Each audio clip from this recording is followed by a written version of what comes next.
If you're looking to start a business or become a freelancer, but you're not sure if you're the type of person that can do it, then keep watching because I'm going to share a story, but also some advice that I think will really help you. Hi everybody, my name's Nick, and on this channel we talk about business and entrepreneurship. So if that's something you're into, why not subscribe? And why not smash that thumbs up button? It really helps me out and helps more people see this video.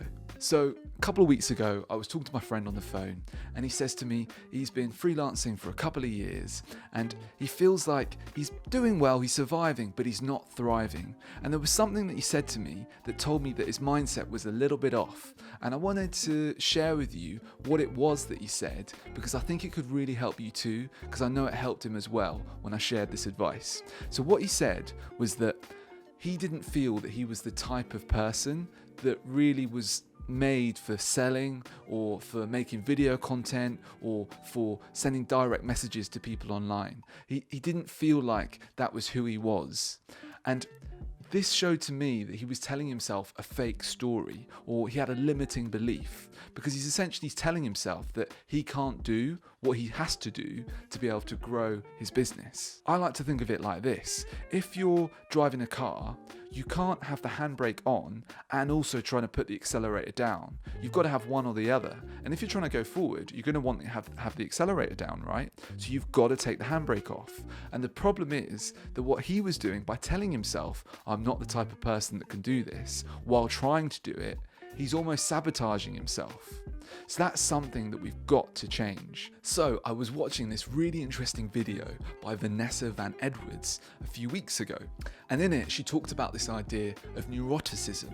And what she meant by it was people that tend to think a little bit more, they're a little bit more inside their heads and have a little bit more internal chatter and maybe spend more time worrying. So she gave some examples, and one of them was, imagine you're driving along in your car and then all of a sudden another car on the other side of the road swerves into you and nearly crashes. But luckily it's okay and you manage to keep going and you avoid the crash. Now, a low neurotic person would go, well, it's fine. We didn't crash. So there's no problem here. So after a few minutes, they're kind of back to normal. But a more high neurotic person will, in that situation, kind of be much more worried and be thinking about it and rehearsing what happened again and again in their minds. And another example that Vanessa Van Edwards gave was this idea of high neurotic people will tend to have lots of notes scattered around their house of kind of mantras and positive affirmations that help them, because they're often in their mind, and having those kind of affirmations on the walls or on their highly visible on their table will mean that it can kind of help them get out of the negative thinking patterns that they can get into and kind of remind themselves to think more positively. Whereas a low neurotic person won't necessarily need to have them visible, because they might still have the mantras and the affirmations and these positive quotes, but they might have them away in like a notebook, for example. I definitely am more on the side of the high neurotic style, and so I've got lots of notes all around my house with lots of positive sayings. And there was some of these that I shared with my friend because I wanted to help him shift his mindset to focus on more positive stories that he could tell himself rather than the negative ones. So one that I've got on my wall right here says, "Go again." And that's the thing with being an entrepreneur or running your own business or being a freelancer, is you've got to go again and again and again, especially on the sales side of things. And you can't be worried about the failures. You can't be worried about the sales that you missed. You've just got to try again and again and again. The way that you win is by picking up the phone and calling people or sending direct messages or making video content. But you've got to get yourself out there. If people don't know who you are, they can't buy from you. Another one that I've got on the wall says, conflict delayed is conflict multiplied. And that one's a quote from Jordan Peterson. And there's lots of different ways that you can read that. But one way I like to think of it in this context is that if you don't like doing sales, or you don't like calling people up, or you don't like sending people messages, that creates a conflict inside you. But you have to do those things to be successful over the long term. So you've got to accept that mini conflict in the moment to be able to achieve the outcome that you want. Otherwise, that conflict avoided is conflict multiplied later on. So you've just got to go for it. So that's another quote. And remembering that is going to help you stay more positive and do the things that you need to do to get to where you want to be. And there's another one that I have on the wall that really helps me. And it talks about God, but you could also think of it in the context of the universe. It says, I have faith that God, or the universe, is directing me towards the best outcome in all I do. And that one gives me a lot of confidence and a lot of comfort that I am doing the right thing, and if I just keep going, I'll make it.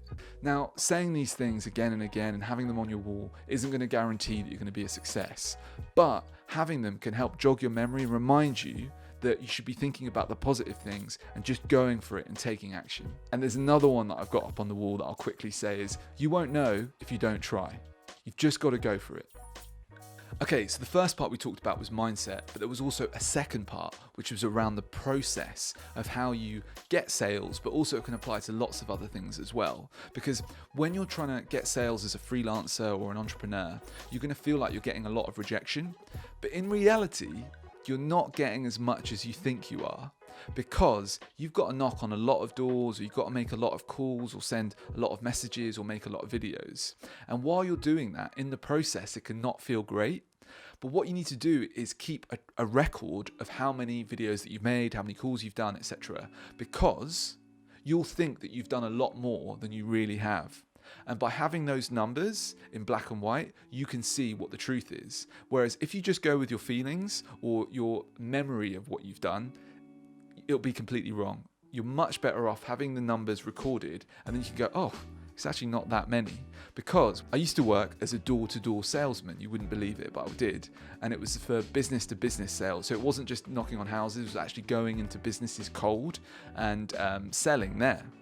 And one of the things that I found that really helped was that I knew that I needed to knock on 20 doors. If I knocked on 20 doors, probably I'd only get through to like 10 people, and then I might only get through to the boss in 5 or 6 cases, and then I only might be able to pitch the boss in maybe 3 situations, and of that I might sell something once, but I knew that there were 20 doors I needed to knock on to get maybe 1 sale. And by having the record of how many doors that I've knocked on, and how many people I've spoken to, and how many bosses I've been able to pitch, that was a really helpful way for me to see how I'm improving, because then you can look at the process and see what you need to do to get better. So that applies to lots of different contexts. Keeping a track record of what you're doing is going to help you make sure that you actually get the work done and not worry about all the rejection and the difficulty of being in the process of the time and not feeling that great while you're doing it. So my advice to you is, number 1, change the story that you're telling yourself. Tell yourself that you can do it, that you are the type of person that can do whatever it is you're trying to do. And number 2, make sure that you're tracking your activity, whether that be making sales calls or making videos or sending messages to people. But what I really want to know is, what's your favorite affirmation or quote or mantra that you're saying at the moment? Let me know in the comments below. And while you're on your way out, make sure that you smash that like button, and why not subscribe to see more of my videos as well. I look forward to seeing you in the next video. I'll see you later, everybody.